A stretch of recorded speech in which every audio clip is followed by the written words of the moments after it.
Congratulations to Leeds United for winning the championship the previous season. So a big, massive congratulations to them. However, when it comes to the Premier League, promoted clubs from the championship in general don't do well, especially when they go up straight to the Premier League.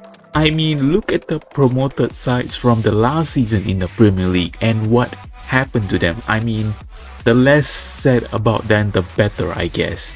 And you know what?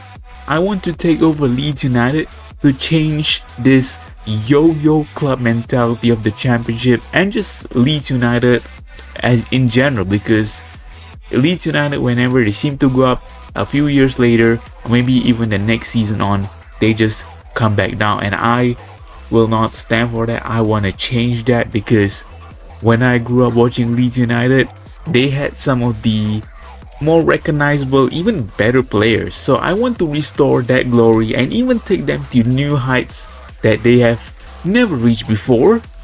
So that is why we are here with the Leeds United Football Manager 24 save here, where I've set some big objectives if you ask me.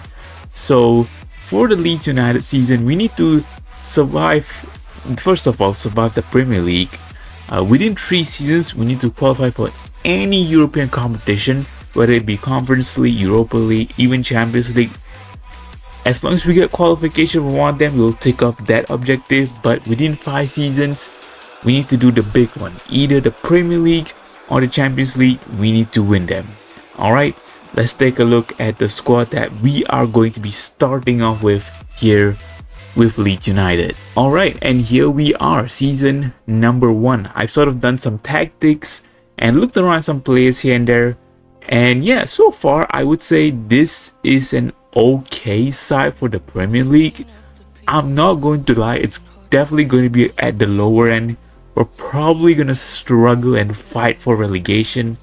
So my first move here as kind of the manager is to actually make 1 or 2 signings. I have a few players in mind, a few players on the list that I'm thinking of signing, but we have a limited budget, so I really have to make these signings count. And yeah, well, I also wanted to sell Alex Carnes here, because we have 3 keepers. I'm a person that just don't like many keepers in my team. I'm sorry, okay? If you like to have a team with like 5 keepers, that's you do you, mate. But that's, for me, that ain't working for me, brother, you know. But yeah, let's see what moves we make, if any, in season number 1 here before the start of the Premier League season. And in case anyone's wondering, yes, even though at the top right of the screen there you could see it says 2023, we are playing in the 2025 season. You can see that I put Leeds United in the Premier League as well as the 2 other sides that are in the Premier League, which is Burnley and also Sunderland. So interesting to see how all the 3 promoted teams go. And yeah, with that, let's crack on to the next order of business and get in there, guys. We have got the man that we need down the middle here, Ben Sheaf. He's been doing a lot of good defensive midfielder work at Coventry in real life. I think it's time we bring him up to the Prem. I'm gonna give him a chance to start in the Prem. 8.75 million we paid for him, a little bit more than I wanted to pay, but I'm hoping, fingers crossed, he can be worth that and a lot more. Ben Sheaf, this is your chance to shine. Easy for me to say. Welcome to Leeds United. And maybe I'm not confirming this, maybe we just might see 1 more signing. Also, I know someone's gonna say this, especially if you're a Leeds United fan watching this. I tried to bring in Calvin Phillips, I really did, but he was just asking for too much money. That Baldy at Man City really messed his brain with the money. I just can't afford him, so we're settling for Ben Sheaf. So if anyone's asking why I did not get Calvin Phillips, there you go, that's your reasoning. I said we were going to get 1 more signing in, and just by the skin of my teeth, we got in the signing, because if you look at the bottommost statement there, we had to utilize all of our remaining transfer budget to sign this guy, Harry Clark. He was from Ipswich Town, now the newest Leeds United player, 23 years old.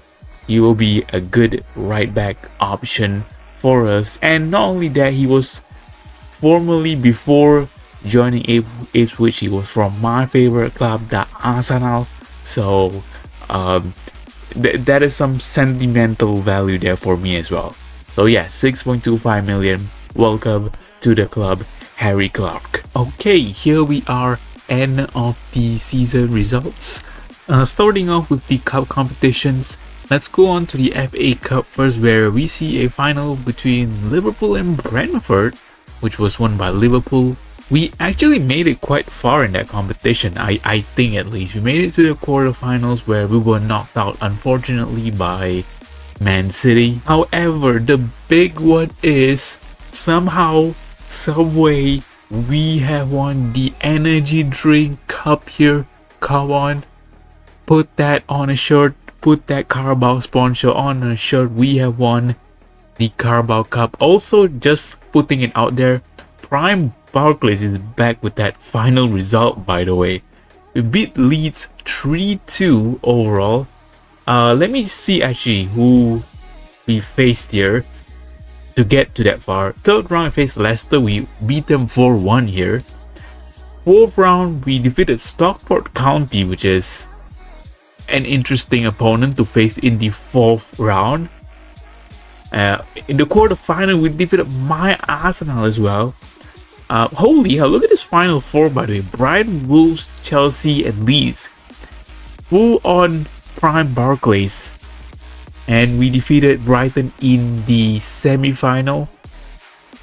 And yeah, that's how we got to the final, and we won the Carabao Cup. You know what?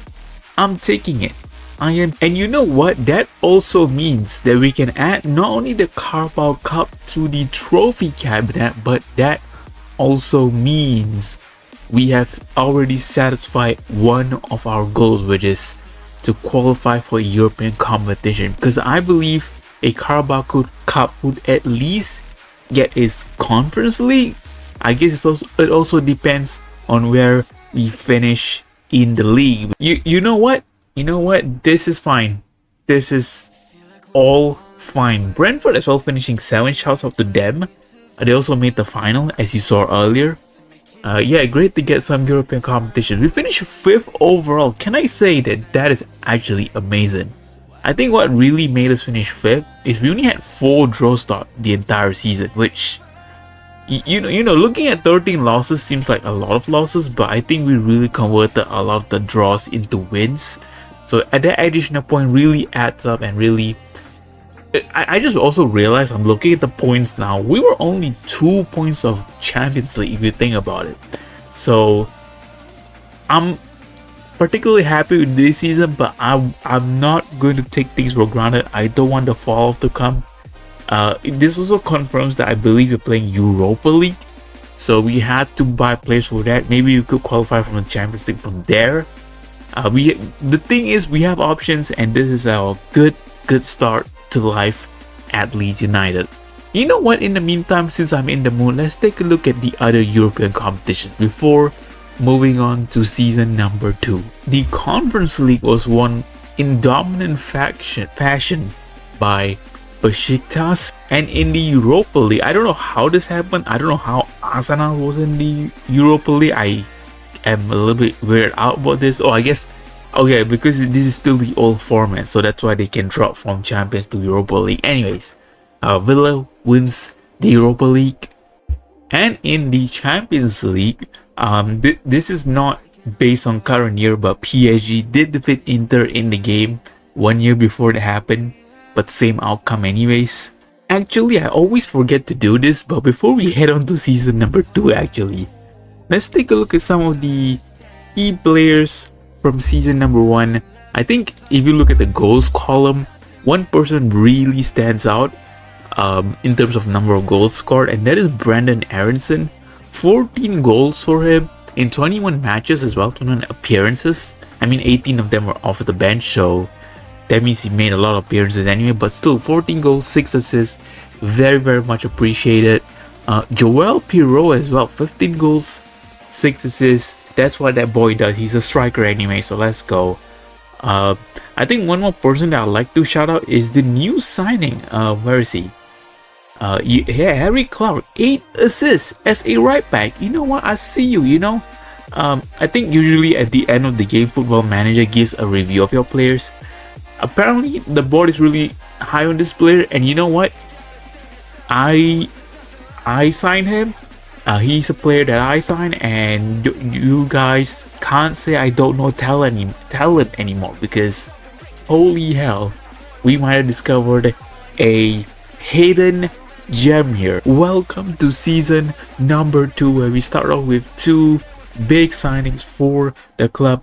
First off, a signing that improves the defensive midfield spot. I always like to sign this guy, whether on EAFC, if I ever play that game, or even on Football Manager. I don't know, I always find him a really low-key signing and not many people always talk up. But Oliver Skip, he's coming into that defensive midfield spot to provide some good cover there and also some good backup, because we don't have that many DMs.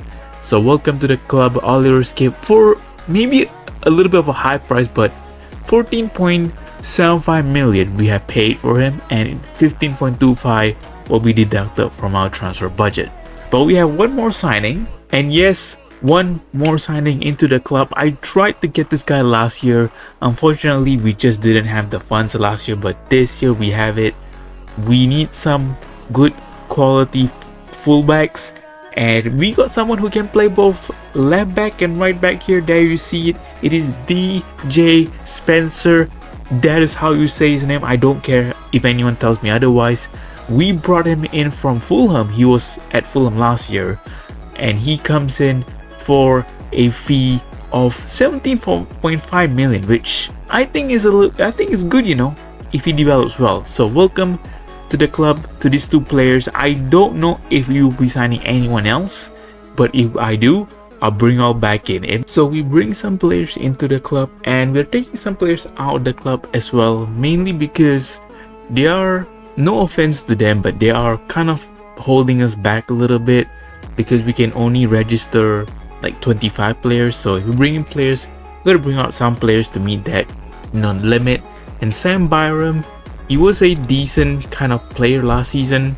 However, he's aging, he's getting up there in age, and he's declining a little bit. So I've decided to sell him off to Magdeburg for only 250,000, but it, you know, we get some money and it helps us to free a slot that we could put someone else in there if we really need to. And one more player that I'm also letting leave on an even cheaper fee of only 33,000 is Alex Carnes. He's off to Latina. I'm not going to lie, I don't even know what club this is, but yeah, he's off to a club called Latina down the Serie C. Okay, that's not where I expected them to be, but anyways, he's off to there on a fee of 33,000. Again, I'm not a big fan of backup keepers. We already have one more backup keeper, and even he's aging. So I've decided to sell off Carnes here because we really have no use, and like I mentioned, this squad slot could be used for someone else. So Alex Carnes, thank you for your service, but time to go! Okay, here we are again. With another player leaving the club. I've negotiated a deal for Cardallo to leave to Preston here. He's 35 years old as a goalkeeper, which means he's probably not going to get used much. So I thought, you know what, get the dollar in, get him out of there. And yeah, he has left the club for $675,000. I'm not gonna lie, I'm currently not too happy with the club at the moment. We haven't even reached the midpoint of the season. There might be some big changes coming depending on the results, which you will see maybe in a very short time here, or maybe just in the next thing here, I don't know. So welcome back everyone to the end of season number 2 here, where we are starting off by looking at the European competitions. this is just based in Europe. It's not the UEFA International Conference League. It's just Europa. Anyways, Augsburg win a final against PAOK. In the Champions League, we got Bayern Munich winning over Real Madrid here. And yeah, I am devastated about this one. I skipped the Europa League for a reason. That's because we were in the Europa League and we were in the final, in fact, where we actually lost to Roma, which is a little bit disappointing, not going to lie. So actually, if you look at the semi-final, we actually to be fair, both us and Roma, we absolutely demolished our opponents in the semi-final. We actually won the second leg 7-0. Like I don't even know if that has happened in Europa League history. But you know what, just a side note here, I'm happy that we defeated Newcastle 7-0 here, because their manager is the holy one, and he might be a fraud in this game because he's following me around everywhere I go. That is sort of the sort of joke. Well, it's not really a joke, it's a thing that happened in previous videos on the channel involving Football Manager, if you go watch it. So he follows me around in every league I go. He's followed me to the Prem, still with Newcastle. And Newcastle, as you can see at the top there, they finished 12th. Good, that's what you deserve, okay? Stop following me, okay? Like, you coach any club outside of England, I'm happy with that, but why you doing this? You get defeated 7-0, get out of here, okay? And even in the quarterfinal, we defeated Valencia quite convincingly. So we did pretty well. I believe in the league phase, if I can look at that, we finished 4th, which is up there. So in fact, Valencia finished above us, Newcastle finished above us, and we defeated them with the greatest of ease. But it wasn't meant to be. We didn't really win the big one. But yeah, you know what? I think that's a good Europa League season, but I'm just not happy. Let's take a look at the domestic cups instead. First off, let's look at the Carabao Cup, where we won this competition last year, but we're not even close to the final this year, which was won by Liverpool. We actually exited the tournament in the 4th round, where we didn't really lose in regular time or extra time. We lost on penalties, which look, I'm not salty, okay? A loss is a loss. It is what it is. But I don't even know where to start with this one. We won the FA Cup, so that is another trophy that we can add to the trophy cabinet. We won 2 domestic cups. Hey, it's better than nothing. That's all I say, you know. But what I actually wanted to highlight here is the fact that this was the final for the Carabao Cup last year, and this is the final match in the FA Cup. Wolves also are doing a madness. They're doing a rebuild of their own, I must say. So we defeated Arsenal in the semi-finals via penalties. We defeated Brighton via extra time in the quarterfinals. So I feel like we have gotten lucky in most of the matches. United via penalty in the 5th round. Holy hell, we like taking it long, don't we? Alright, this is good. This is very good actually. I was worried about second season syndrome. In fact, I think like in the previous thing that I recorded when I made the transfer, we were actually sitting, I believe, like 11 or something like that. I can't actually remember. And then I said something like we might need to make big changes the next season. Yeah, okay, so we did a whole lot better in the second half of the season. We just qualified for the Conference League. We finished 4th in the league. Wolves, can I put it out there? Can we give a round of applause to Wolves as well? They're doing a rebuild of their own. Nothing really much else to report on. The relegated sides are Fulham, Norwich and Everton, which is interesting, and you might see why just in a bit here. Looking at the squad list, I'm not gonna lie, there are certain players that I look at the squad and I'm like, you know what, these guys are not Champions League ready, they need to go. So for Leeds United fans, if you're watching this, don't get too butthurt if I sell your favorite player next season, because I think squad needs a little bit of a revamp, not a complete revamp. I think there are a lot of players here which are suitable for Champions League, playing Champions League in a squad of a Champions League worthy team. but there are also players here that are, yeah, just kind of coasting here, you know, that kind of does not even provide any good option for us. Like, we might as well just sell them, get some money, use it for a better player.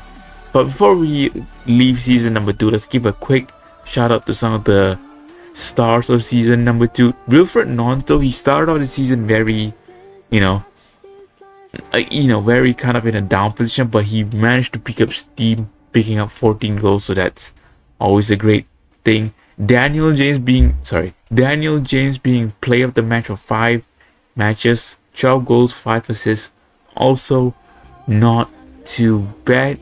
Jaden Bogle picking up 11 assists from the right back spot. You know what? He's doing a madness there.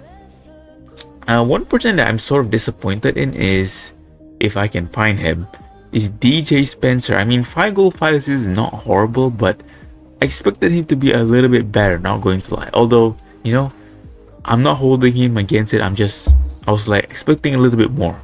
And of course, how can we forget Brendan Aronson as well? What a player. And yeah, these are some of the players that, you know, are kind of the standouts for this season. And of course, Ivan Meslier as well. He's a rock at the back, so we cannot replace him, at least not right now. But yeah, so these are some of the star players for season number 2. Hope they continue shining as bright in season number 3. Welcome everyone to season number 3, where we are kicking things off with a bang here. I said we are in the Champions League, confirmed. So we need big, massive signings here, and this is signing number 1 of maybe 2 or 3 that I'm hoping to make this season. We got a starting / good backup wing here, Omari Kellyman. He's only 20 years of age. I'm pretty sure if you follow English football, you at least know who this guy is. He may not look so good on this page, but I think he'll be a decent kind of backup player for our team. He's only 20 years of age, so he can definitely grow as well. We spent about 1/3 of our transfer budget, 33 million, to bring him into the club here. Welcome, Omari Kellyman. From the highs of signing a player that was worth about 30 million to someone who's worth only 2, not so much of a big signing. This is more of a backup goalkeeper signing. Meslier did get injured like towards the end of last season, so I was a bit clamming to find like a goalkeeper, so I had to use my like youth goalkeeper in place of Meslier, and I don't want that situation to happen again, especially in like the Champions League. So we brought a backup keeper into the club here, Carl Rushville, who is 24 years of age. Only 2 million for a backup goalkeeper, I say, is great. These are his stats if anyone is interested. Yeah, I don't really know what else to say other than welcome to the club. Okay, I know this departure is not going to make a lot of Leeds fan happy, but it is what it is. At the end of the day, it is just business. So I've let Joe Gelhardt leave the club to go to Bristol City for 1 million, which I think is a good amount for him. He on the face of it, just looking at the numbers, he looks like a decent player, but overall I think the squad has matured and leveled up so much that he's not keeping up with it, so which is why I made the executive decision to let him go for some money so that we can use it to channel it to other funds. So Joe Gelhardt, thank you for your service. We are absolutely doing a lot of business here in the transfer market for this season, and we just let our biggest signing, not biggest signing, but like we just let the biggest departure happen in terms of money. I worded that really weird, by the way, but anyways, Junior Firpo here, he's off to Mallorca for 15 million. I honestly didn't want to sell him, but the last season he was complaining quite a lot about not getting any playing time, so I was like, you know what, you're 29, we have enough coverage at like the wing back spots, at the right back, left back spot, and I was like, you know what, just leave. Because, and I saw his like transfer value, I was like, we can get a substantial amount of money for this guy, so just leave, we'll take the 15 million and we can spend it elsewhere. So Junior Firpo, you know what? You're an absolutely amazing player, a good player for the team. Thank you for your service. And yeah, he's off to Mallorca for 15 million. All the signings I've made so far this season has been building up to the big one, and here he is, Amadou Onana, here for 41 million. Holy hell, that's a lot of money. It's probably the record transfer fee as long as I've been in the club. I'm not sure if it's the club in general, probably not, I don't know. But yeah, he's coming into the club for 41 million. I paid a big load of money for him because this guy, I feel he is going to thrive here at Leeds United. And initially I wanted someone else to be my star DM, but I couldn't get the contract I wanted with that guy, so I brought in Onana as well. But better not get it twisted, this is not a backup player that I thought of. This is still someone that I fully believe will be the backbone of the team, especially during the Champions League campaign. And I expect him to be here you know, at the end of like the video. So Amadou Onana, welcome to Leeds United. Another departure this season is Patrick Bamford. He has been at Leeds for a long time, so this one will hurt the Leeds fans a lot. Unfortunately, it's his time to go. He's 32 years old, so there's not much really he could do here at the club. I mean, it's kind of bittersweet that I made him leave just as soon as we get Champions League. So maybe in hindsight, I probably should have maybe kept him one more year, but I didn't want him to decline too much. He's declined slightly already, but he's off to, I believe, where is he off to? Espanyol for 3.5 million. I feel like if we hang on for him for one more year, that amount would be like half of that, or maybe even like more than half of that. So it could be like maybe only 1 million. So I didn't want to take the risk.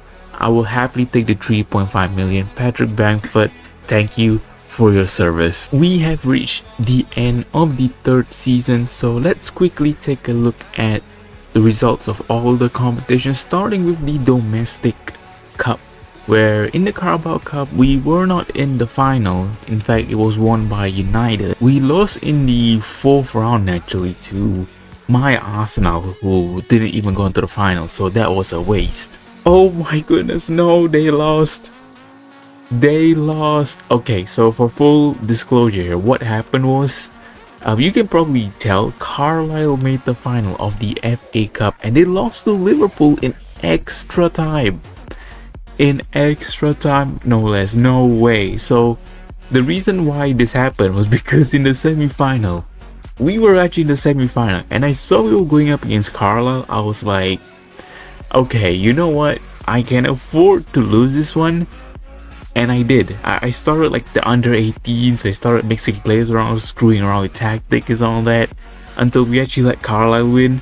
We actually scored 2 goals, which was interesting. But I was like, you know what, let them go win and see if they can win the FA Cup. I mean, I was hoping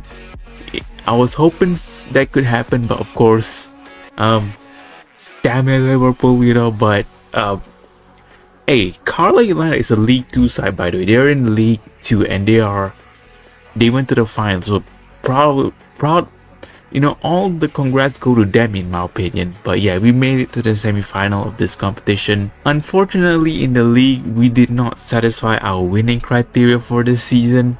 We finished second, which is an improvement from the past few seasons. So we are, you know, slowly and surely making our way up there. As you might have, you know, recalled, the objective of the save is to win either the Premier League or the Champions League. We have not done so this season. Table's looking pretty average. Bournemouth, Burnley and Forest getting relegated is maybe a bit surprising to a few people. But we were in the Champions League this time around. Let's see how we have done in that particular competition. Okay, you know what? This was not what I was expecting to see, but I'm glad it happened. We have won the Champions League here in the finals against Real Madrid. So that means Okay, shockingly enough, you probably can't tell by my facial expression right now, but this is surprising. I don't know how we have won it, but we have won the Champions League in the first season that we entered it. So let's actually take a look at the league phase. We finished 8 in the league phase. We barely just qualified for the top 8 there, so which is surprising. So we skip the knockout round and we go round of 16 where we beat Aston Villa, and then we beat PSG, which was a very crucial game for us. I think this was the point I was like, yep, you know, we can actually do this. And in the final we beat Inter, and in the semi-final we beat Inter, and in the final I was like, you know what, if we lose here I'm happy, but we have won 2-1. I am surprised that we actually managed to get this done within season number 3. I thought in season number 3 we would be going to the latter stages of the Champions League, but I didn't expect us winning the final. So this was a huge success. Let's take a look one last time at the squad before we end off the video here. Big shout out to the people who really carried their weight this season. Harry Clark with 13 assists, Holy, Joel Piro, Wilfred Nonto, and, you know, Kellyman as well, coming in his first season and already, you know, doing a madness. And also let's give a big shout out to those who stayed along the way, you know, those day one-ish people like, you know, like Meslier and Ampadu as well, who's been here since day one at the club since I took over, and are still here, still doing their business. Yeah, massive shout out to everyone in the squad that did well, and I hope you guys enjoyed the video. If you guys did, remember to leave a like and subscribe for more Football Manager content, and let me know a save idea or a team that you want me to do a save with, and yeah, let me know down below in the comments on the next one. I'll see you all on the next video. Okay, take care everyone.